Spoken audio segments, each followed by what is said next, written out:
Hey everybody, welcome to the Back to Brilliance podcast. We're your hosts, Henry and Joseph. Thanks for tuning in. We ask that you subscribe, leave a comment or a review. It helps great people like you find our podcast. And with that, today we're going to go ahead and get into our episode. We're talking about why your biggest payday is hiding in your current business. And what do we mean by that? In this episode, we're going to dive into that. Why, scaling an optimized business is a trap, and how to squeeze the maximum ROI out of your current assets, and why the wealth you're searching for is already under your feet. So we're going to break that down a little bit further in this episode. But at this time, I want to go ahead and bring on our co-host, Joseph. Joseph, say what's up and take it away. Hey everybody, how's it going? So today I wanted to talk about, pretty much the last few episodes have been about, making a new change, making a new pivot, and, staying agile. But I was thinking about also telling people there is a limit, sharing with everyone here listening that there is a limit to, pivoting, right? If you pivot too soon or if you pivot too much, you're not going to see the fruits of your labor. And so that's pretty much what this episode is about.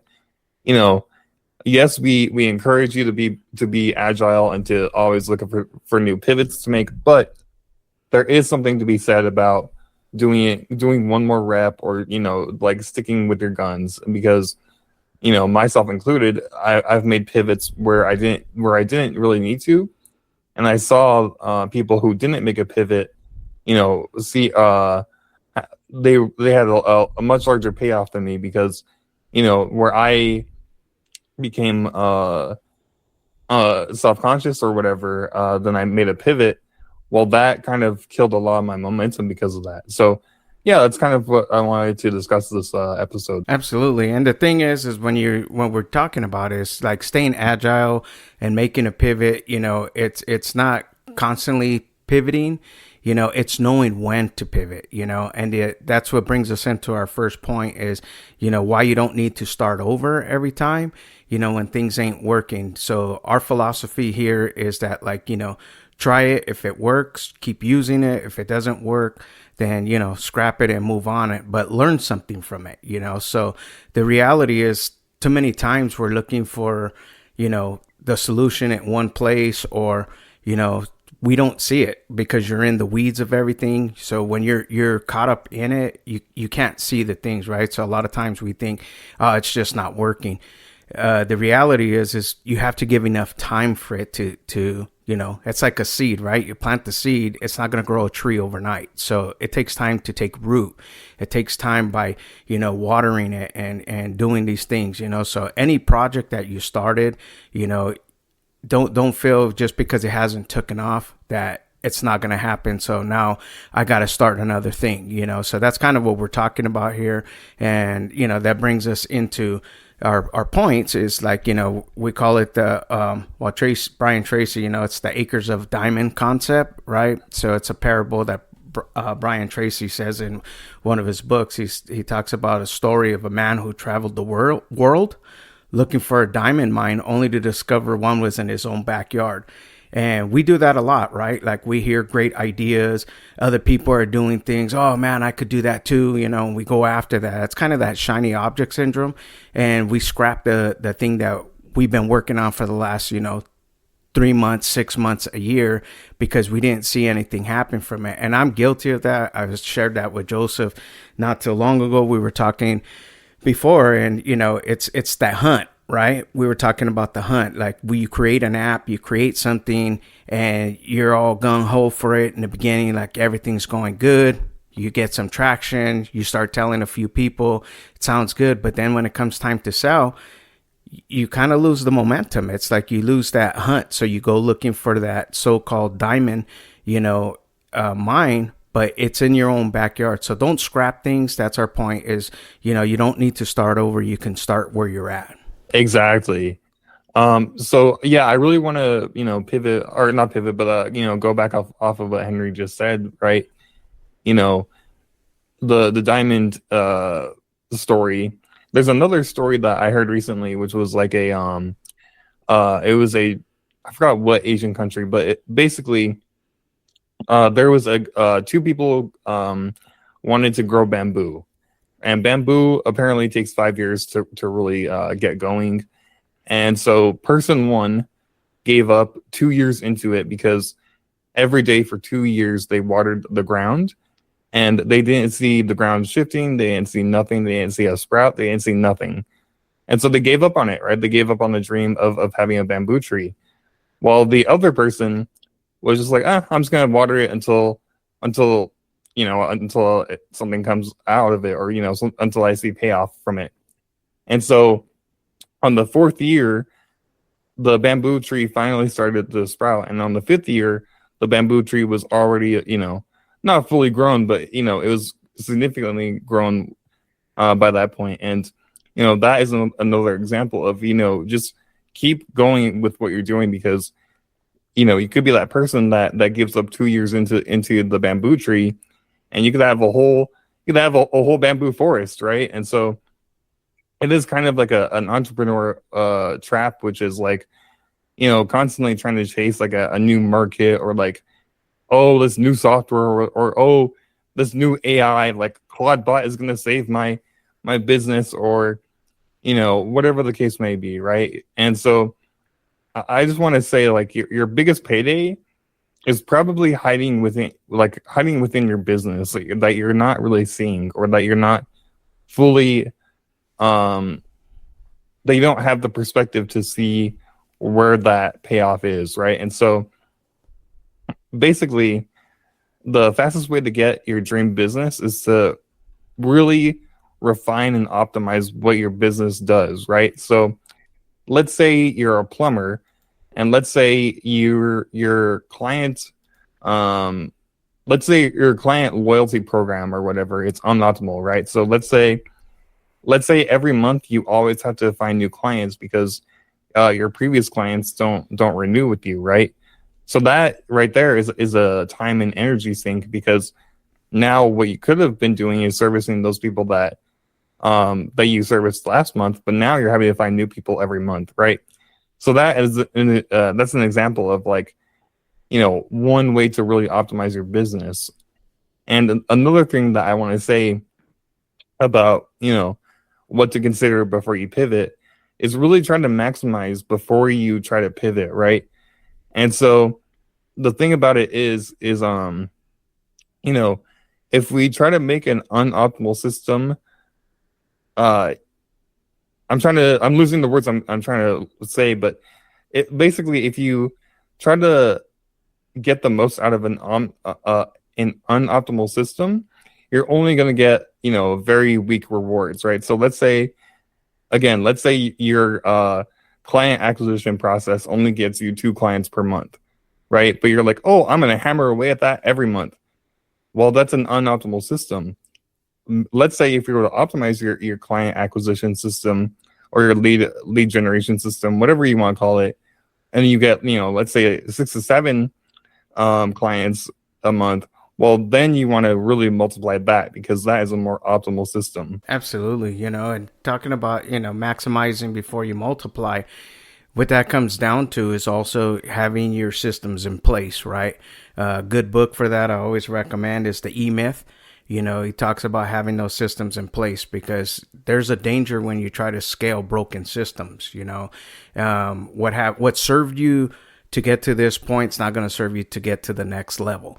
And, the reality is that, like, if you're trying to, a lot of times we try to get to the next level, but we haven't even mastered this level yet. You know what I'm saying? So that's kind of what we're talking about, is maximizing the most you can.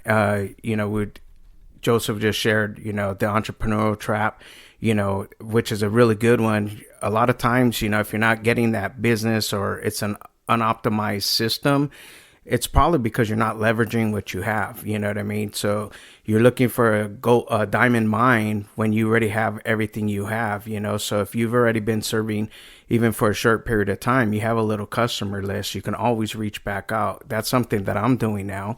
I've created this, little system, a speed to lead system. And I reached out to a few of my, real estate agents. And if real estate agents are kind of hard to sell, because they're set in their ways, and they've seen a lot of things. They've seen a lot of things come and a lot of things go, right? So what I'm learning from these guys, and they've been really gracious to teach me, is that instead of replacing a system, I'm just integrating with their existing system and bringing results. So that, that's what I'm learning. And again, I wouldn't have got this information just by going out and throwing things out there, right? So I reached out to my client list and like, hey man, I have this thing I think might help you, and then in an exchange, you give me some feedback and help me, you know what I mean? So that I know how to, better optimize it, because I come from the old way too. Just get out there and do it, So optimization is probably the key you want to do, is like, don't scrap what you have, because it's paying your bills, right? It's bringing in money, whether it's a lot or little, it doesn't matter. The fact is that the proof of concept, if you made $1 off of it, this is my proof. If you can make $1 off of it, then you're in business. All you have to do is figure out how to optimize, and then you can, reach out and multiply. So, so the thing is like you don't want to scrap things. You want to find the way to optimize it, you know what I mean? And to help you to grow your sales, to help you to, increase your footprint, within that business niche that you're working on, and a lot of times on the foundation, if it's a good foundation, then you could just add other elements to it rather than scrap it. I don't do this anymore. Now I do that. Exactly, right. And, just going off of what Henry just said, if you're constantly trying to scrap things, you're you're not going to have a business, right? Mm-hmm. Or, that whole philosophical question, if you replace every single thing on a boat, is it the same boat? Or every piece of a boat, is it the same boat, right? And the same thing with the business. If you replace every piece of the business, is it the same business, right? And so in saying that, I also want to point out that there's a lot of missed opportunity that everyone, myself included, is missing out on, right? And there's a lot of hidden assets in your business, right? So, like Henry was saying, the real estate people that he's reaching out to, he's not trying to, give them a whole new system. He's just trying to build off of what they have. And that right there is a hidden asset, right? That's money left on the table that Henry is about to collect on, right? And because of that, he's able to really show them like, hey, just because you have a system at play, here's one little piece that you're overlooking that can boost your really increase your revenue, right? And that's fundamentally what a lot of business is, right? You're just trying to add value to what other people are doing, right? And so a good way to look at it is when there's dysfunction, there's money to be made, right? So, if there's a problem, then there's a solution, and that solution will really benefit you greatly. And so another thing that I want to say is like, if there's an inefficiency in a business, again, that is a great way for you to capitalize off of that inefficiency if you solve it, right? So, I mean, PayPal, it's a payment processor, right? And so there's a lot of other payment processors, but because of what Elon Musk and his business partner were able to do, they made it so much more efficient, right? They simplified the process, and they made it a lot more efficient for users to sign up and start processing their payments, versus what it used to be, was a whole long, arduous process. Well, they made it more efficient, and boom, PayPal blew up. And so I want to say this one little point that really stuck with me.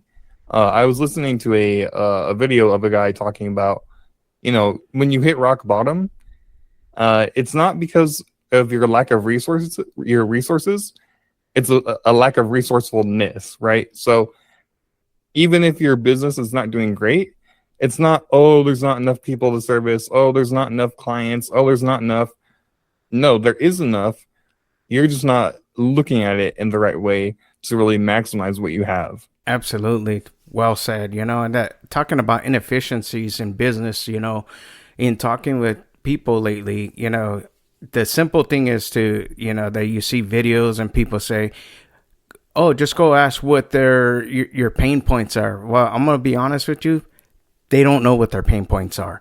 The reason why is because they're in the business and working in it, and they can't see it. They just got to get the project done, right? So you as an overseer, you as a person with fresh eyes can come in and you can extract, profit from that dysfunction, right? And some of those dysfunctions are they're still doing things manually, spreadsheets, and that's great. It's good way to document stuff, but there's automated ways now that you can help. You know what I mean? There's a lot of tools you can do. So, like Joseph was saying, it's not that you hit the rock bottom because there wasn't enough resources out there. It's just you weren't resourceful enough. So like there's so many different things out there to as examples. I mean, look at water. Somebody decided to bottle this up, and now what do we pay for a water bottle? You know what I'm saying? And then another company came in and said, hey, we should recycle that. So, and you get paid on that and they charge on that. You know what I mean? So everybody's making money off of just the simple things that we overlook because we want to, create the biggest things, and maybe you are that person, but the reality is most of us are stuck in our heads because we can't see it, because we're so caught up. But all you have to do is just take a little bit of time, reach out to some of your existing clients and see, how you can help them. And you're going to find that hidden profit, you know what I mean? That's available. And a lot of times nobody knows what they need until like it's presented to them and they see, oh man, that can actually solve my problem. So like PayPal saw, hey, you know what? The big merchants, have this processing system. Let's create it for the everyday guy. And the first person that they took it to was eBay, and eBay blew up pretty much overnight because of the processing payments, So PayPal became who they are because they saw the need that like, hey, if we can just streamline this where everybody can get paid and, it's easy for them to just put this little piece of code on their website and the money goes into their account. Like, I think this would be great, so that's definitely like some, hidden gems there. And a lot of times it's just the basic stuff, guys. I think sometimes we overcomplicate things or we're impatient. So before you scrap it, do your best to maximize, before you multiply. Also, make sure your systems are in place, and then, extracting profit from, the hidden gems that are out there. So keep your eyes open. That's our message. Exactly. And just one more, I want to pivot to our next topic, or our last topic, I guess. But, the one more principle, right? I mean, I'm sure you've heard people say this whenever they're exercising, or, if you've ever overheard a personal trainer, they always say, one more, come on, you got one more, come on, you got, even if they say like, hey, let's do 5 reps, right? Well, that personal trainer might try to push one more out of you just to show you, hey, you still have more in you. And so that is all to say, if you just keep doing it one more time, right? If you do one more sales call, if you do one more, one more ad, or one more whatever, right? One more. And that will really set in your mind the expectation of, I'm not going to just do the bare minimum. Because if you just do the bare minimum, well, you're only going to get the bare minimum result.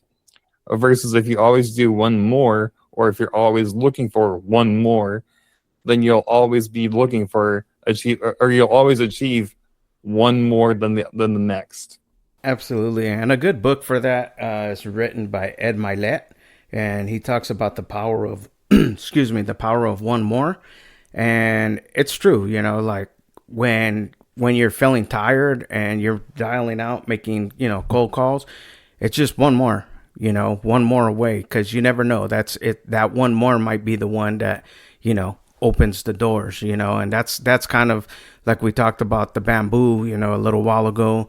Even 7-Up was like that.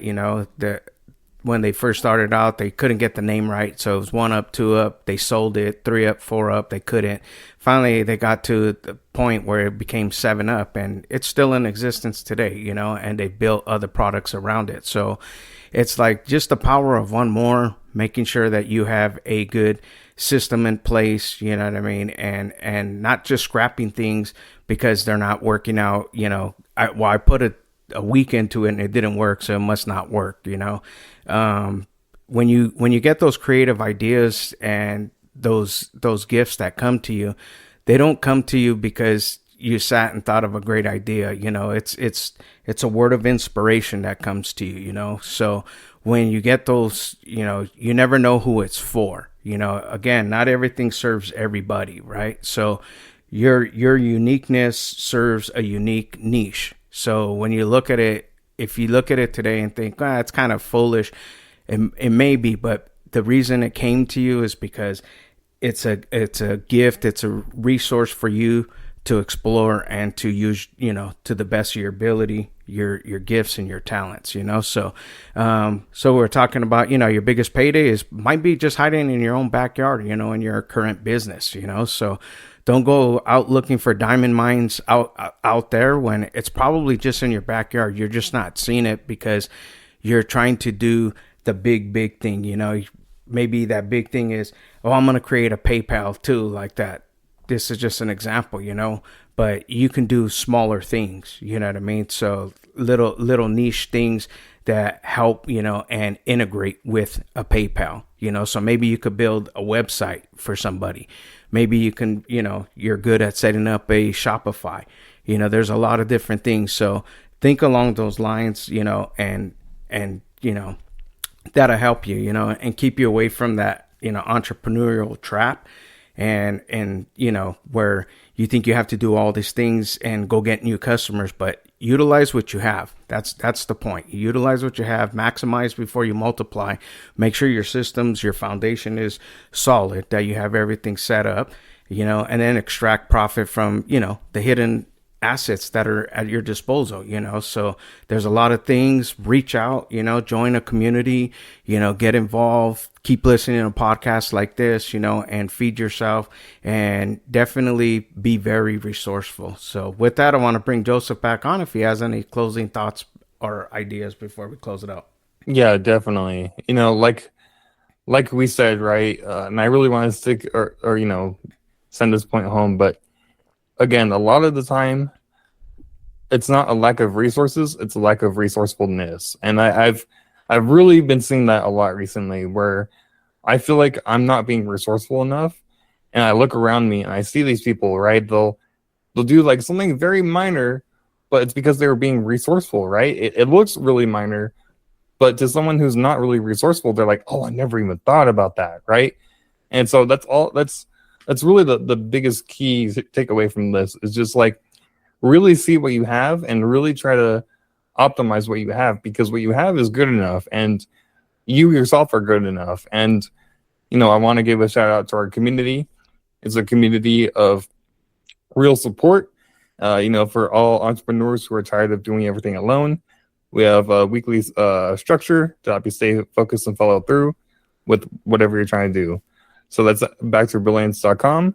If you scroll down to our community section, you'll be linked up with like-minded people like you. Well said.